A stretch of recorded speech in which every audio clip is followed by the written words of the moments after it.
আসসালামু আলাইকুম, লিলি 7 এর নতুন আরও একটি ভিডিও নিয়ে আজকে আপনাদের মাঝে চলে আসছি আমি লিলি। আর এটা কিন্তু শুধুমাত্র লিলি 7 এর ভিডিও হতে যাচ্ছে না। আপনারা ইতিমধ্যে অনেকে জিজ্ঞাসা করেছেন যে আপু আগে তো চ্যানেলের নাম ছিল যে লিলি 7, কিন্তু এখন দেখা যাচ্ছে তার পাশে সাজনী বুড়ি।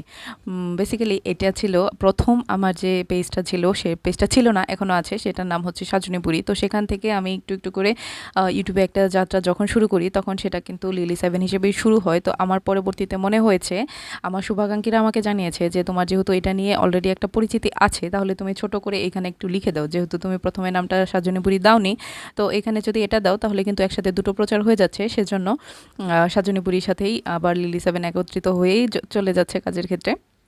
তো দেখেন, কালকে যে কাঁথাটা আমি সাইড সেলাই করেছিলাম, তারপর সেটাকে রেডি করে আয়রন করে ভাঁজ দিয়েছিলাম, এখন সেটাকে কি করছি, হচ্ছে লম্বা লম্বা করে কিছু স্টিচ দিয়ে মানে আটকিয়ে নিচ্ছি। ভিতরে যে লেয়ারের কাপড়টা দিয়েছিলাম সেটা কিন্তু নড়ে যাবে।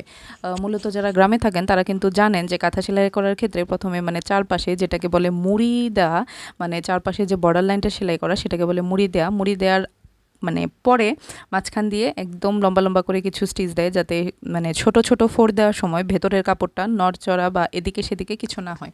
তো আমিও সেই কাজটাই করে নিয়েছিলাম।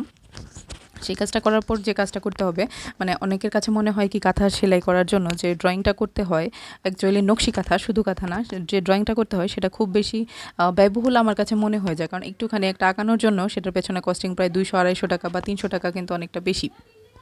তো এই আঁকানোগুলোর জন্য কিন্তু অনেক টেকনিক আছে। তো আমি আজকে যে কাঁথাটা ড্রয়িং করতেছি এটার মাঝে মানে একদম সহজ যে টেকনিকটা সেটা ছিল, আমি সেটা শ্যুট নিতে পারিনি। ওই গোল গোল যে ভরাটটা করেছি, সরি ভরাট না, মানে রাউন্ড শেপটা দিয়েছি, সেটা বেসিক্যালি দিয়েছিলাম গ্লাস দিয়ে। স্টিলের একটা গ্লাস আমার বাসায় ছিল, সেটা দিয়ে একটা গ্লাস দিয়ে আমি করে নিয়েছি। তবে এটা কিন্তু আপনারা অন্যভাবেও করতে পারেন। সেটা হচ্ছে মোটা যে একটু হার্ড পেপারগুলি থাকে, যেমন থাকে না যে বিরিয়ানির প্যাকেটের সাথে বা ক্যালেন্ডারের যে কাগজগুলি, লাস্টের কাগজগুলি একটু মোটা থাকে, সেই কাগজগুলি কম্পাস দিয়ে একটু গোল করে কেটে নিয়ে সেটাকে কিন্তু ভালো শেপ দেওয়া যায়। তো একইভাবে এইখানেও আমি সেই চেষ্টাটাই করেছি। তো কাগজ কেটে না আর কি, গ্লাস দিয়ে, আপনারা বাটি দিয়ে বা বোল দিয়ে বা বড় স্টিলের গোল প্লেট দিয়ে যে যেভাবে ডিজাইন করতে পারেন। আর এই কথাটা যে আমি বলতেছি, এটা যদি একটু আপনি কথা শোনা মাত্রই ইমাজিনেশন করতে পারেন তাহলে কিন্তু সেটা খুব ভালোভাবে বুঝতে পারবেন। আমি প্রত্যেকটা ভিডিওতে বলে দিই আমি খুব প্রফেশনালভাবে ভিডিও করতে পারি না। সেইভাবে আমি কি দেখাবো কি বলবো সেটা আমি মেনটেন করতে পারি না, যেহেতু আমার উদ্যোগ নিয়ে একটু বেশি ব্যস্ত থাকতে হয়। তার জন্য আমি যতটুকু জানি ততটুকু আপনাদের মুখে বলে দিই, যাতে আপনারা সেটা একটু কষ্ট করে হলেও বুঝতে পারেন। তো সেভাবে করতে হলে মাঝে কিছু কাঁথার মাঝে ফুল তোলা বা মাঝে চারপাশে বর্ডারে কিছু ডিজাইন তোলা, এই ধরনের জিনিস দিয়ে কিন্তু খুব সুন্দরভাবে করা যায়। আবার হচ্ছে এটা তো শুধু রাউন্ড শেপের কথা বললাম।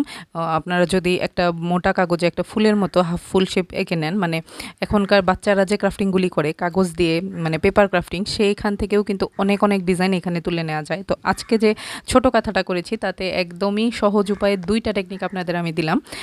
পরবর্তীতে যে কাঁথাগুলো আমি দেখাবো সেখানেও কিন্তু অনেক অনেক ছোট ছোট টিপস থাকবে। তো ততক্ষণ পর্যন্ত লিলি 7 এর সাথে থাকবেন। আজকের মতো বিদায় নিচ্ছি।